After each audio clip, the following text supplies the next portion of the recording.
Mahilig ka bala sa batchoy? Ta gusto mo makatilaw sa kalidad ka sabor nga pangitaon sa tanan. Yari na! Yari na ang Batchoy House. Pwede sa bata, tigulang, soltero, dalaga, pinakaslan, kag binayad. Ang batchoy nga oras imo matilawan, basi malapatan mo ang imo pangalan. Hindi ka magpati? Tilawi kag pamato sa chicharon pala ang mga panakot yara imo ta nga bastante. Di ano pa? Nasa pagtilaw mo pa lang doon, hindi mo ma-explicar ang iyang sabor nga alain siya sa iban, nga mas espesyal sa iban.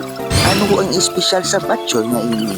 Nga mas saboroso, malinamnang, kag manamit-namit gidya. Isa pala na gani, kasi puro ka pala mahulay na kami kakaon, di man bastante, gitsa sa panakot sa atay, sa baboy, kapit pa sa chicharon. Kag manami pang pisto niya kay mahangin-hangin. Kaglan tawabla mga panakot niya, oh, bastante. Lugat dito na bastante sa baboy pa na sa chicharon. Kung gusto mo pa, bastante ka pa sa padugang. Ang butong kapila na kami magbalik diri sa Batchoy House, siguro sa iya nga sabor nga laing sa iban, nga pinasahi sa iban. Ano ayan ang sekreto ni Lulong?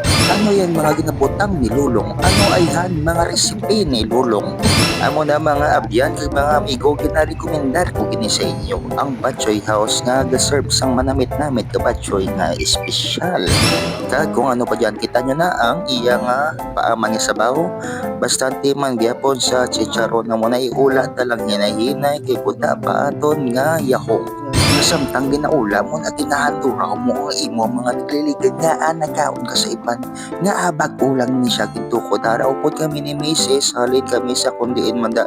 Kag makitaan mo niya ang Batchoy House sa kaya. Alright.